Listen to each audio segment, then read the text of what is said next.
తిరుమల ఈరోజు ఏదైతే చెప్పారో ఈరోజు వచ్చింది కాదు. 2022లో వీళ్ళు పంపించిన రిపోర్ట్ ప్రకారం TFTRI చాలా స్పష్టంగా కల్తీ జరుగుతుందని చెప్పారు. డెలిబరేట్గా తొక్కిపెట్టారు, యథేచ్ఛగా కొనసాగించారు. నేను ముఖ్యమంత్రి కాకమునపు నేను చాలాసార్లు ప్రయత్నం చేశాం, పోరాడాం. కడాను నేను ముఖ్యమంత్రి అవుతానే నేను నిర్ణయాలు తీసుకున్న దాంట్లో ప్రధానమైన నిర్ణయం, ముఖ్యమంత్రిగా ఫంక్షన్ చేయాలంటే ఒక ప్రిన్సిపల్ సెక్రటరీ ఉండాలి. ఫస్ట్ ప్రిన్సిపల్ సెక్రటరీని పోస్ట్ చేశాను.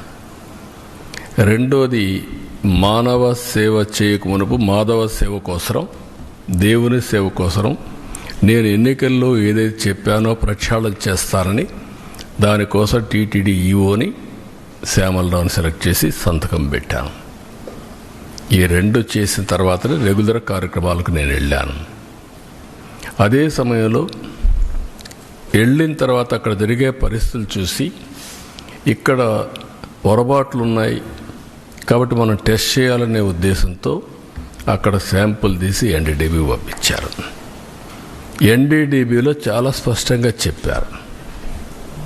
ఆ విషయమే నేను చెప్పాను. ఈరోజు సిట్ వచ్చింది. అసలు సిట్లో మీరు చూస్తే మొత్తం కెమికల్స్తో, పామాయిల్తో నెయ్యి తయారు చేసే పరిస్థితికి వచ్చారు. ఇప్పుడే కేశవ్ గారు చెప్పినట్టు దాంట్లో మళ్ళీ ఆ కెమికల్స్ కూడా కొన్ని ఆయిల్తో తయారు చేస్తారు, కొంతమంది యానిమల్ ఫ్యాట్తో కూడా తయారు చేస్తారనే పరిస్థితికి వచ్చారు. అంటే దేవుడు అంటే లెక్కలెత్తనం, డెలిబరేట్గా అపవిత్రం చేయడానికి. మీకు విశ్వాసం లేకపోవచ్చు, విశ్వాసం లేకపోతే ఆ జోలుకు రావద్దండి.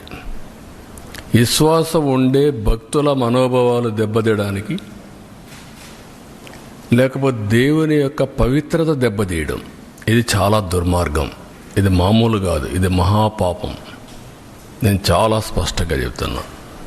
ఇంతవరకు చరిత్రలో వెంకటేశ్వర స్వామి జోలికి ఎవ్వరూ రాలేదు.